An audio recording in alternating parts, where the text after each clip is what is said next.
is something wrong with modern men. Not physically, not intellectually. Something deeper, something structural. You can feel it in the air at any gathering of men. A strange hollowness. A politeness that feels like a cage. A laugh that is too quick, too eager, too desperate to be liked. Men walking around with their edges filed down, their voices softened, their instincts choked out of them by decades of conditioning that told them their nature was a problem to be managed. You were told to sit still, to be nice, to share, to cooperate, to suppress the thing that rises in your chest when you are challenged, that cold electric fury that makes your hands steady and your mind sharp. They told you that thing was dangerous, that it needed to be medicated, therapized, apologized for. They lied to you. That thing you were taught to fear in yourself is not a flaw. It is the oldest inheritance in the human bloodline. It is the warrior, Carl Jung, the Swiss psychiatrist who mapped the architecture of the unconscious mind, spent his life studying what he called archetypes. These are not metaphors, they are not self-help concepts, they are primordial patterns, ancient psychological structures embedded in the deepest layer of the human psyche, the collective unconscious. They have been there since the first human beings crouched in the dark and looked at the fire, and they are still there, waiting, sleeping inside you like a stone carving buried under centuries of concrete. The warrior archetype is one of the most powerful and most misunderstood of them all. When it is alive in a man, he moves differently. He speaks differently. He has a relationship with risk, with sacrifice, with purpose that the average man has been trained to avoid. When it is dead in a man, or worse, when it is shackled and ashamed of itself, you get what you see everywhere around you. Passive men, directionless men, men who are technically alive but strategically inert, men who have endless opinions and zero convictions, men who can argue about politics on the internet but cannot hold a line in their own life for 30 consecutive days. This is the catastrophe of our time, and it begins with understanding what was taken from you. So sit down, stop flinching, we are going in. Jung did not invent the archetypes.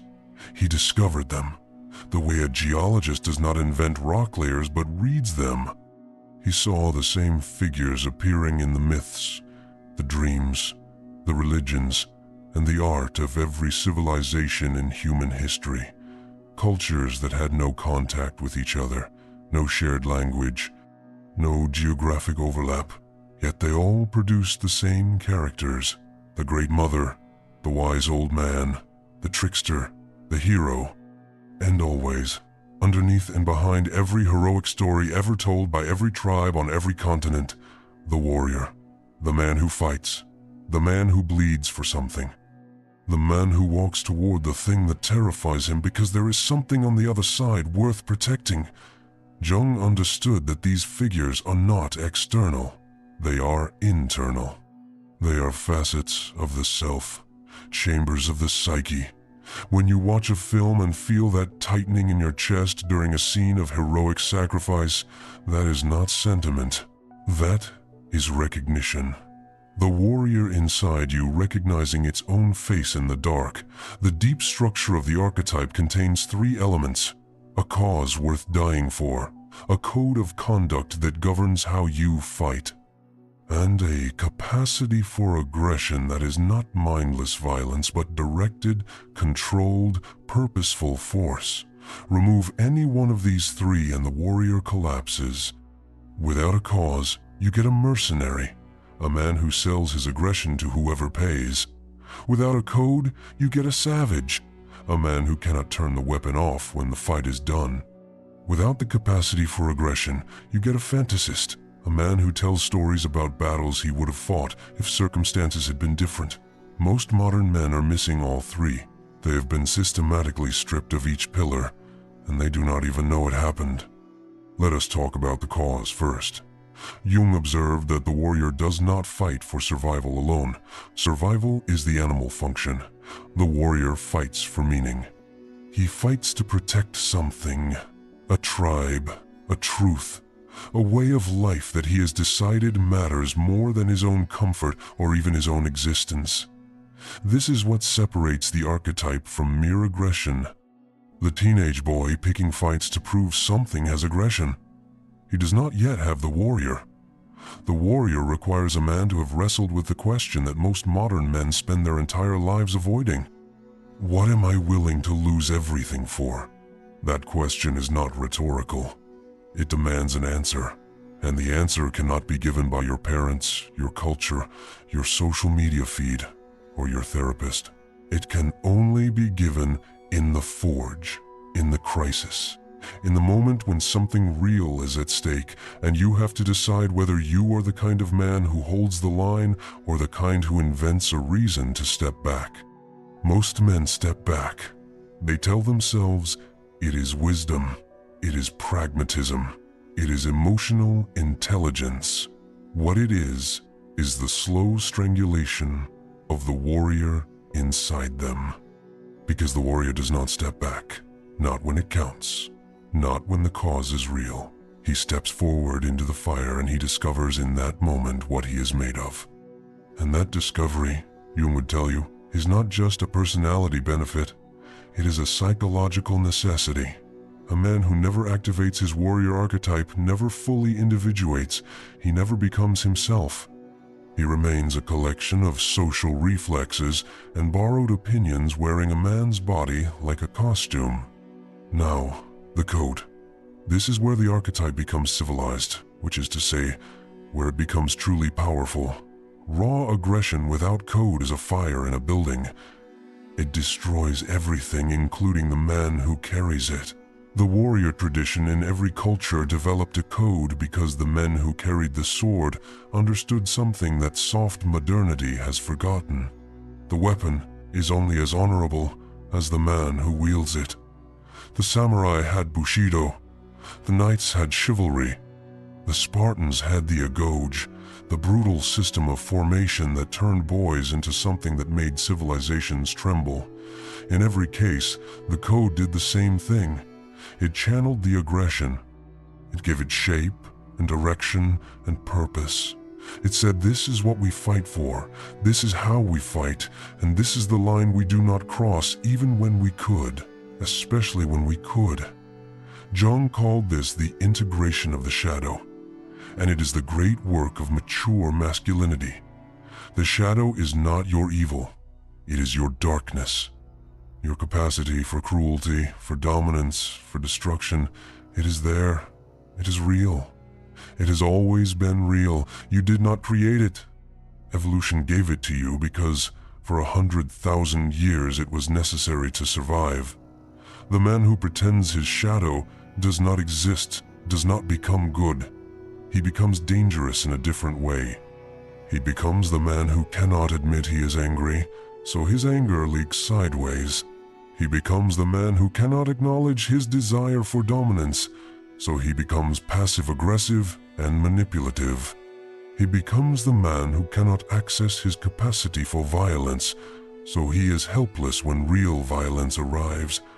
Jung was ruthless about this. He said the goal is not to destroy the shadow, but to know it, to own it, to become the master of it rather than its prisoner. The warrior who knows his shadow carries his sword with both hands. He knows exactly how much damage he is capable of causing. And that knowledge is precisely what allows him to exercise restraint from a position of strength rather than from a position of fear. That distinction is everything. There is a profound difference between the man who does not fight because he is afraid and the man who does not fight because he has calculated that this particular battle does not serve the cause. One is a coward, the other is a general. Here is the part that will cut you if you are honest. The warrior archetype does not only apply to physical confrontation. That is the misreading that allows most men to dismiss it. They think, I am not violent, therefore I do not need this. Wrong. The warrior is the archetype of directed will against resistance. And resistance comes in infinite forms. The resistance of your own laziness when you are trying to build something.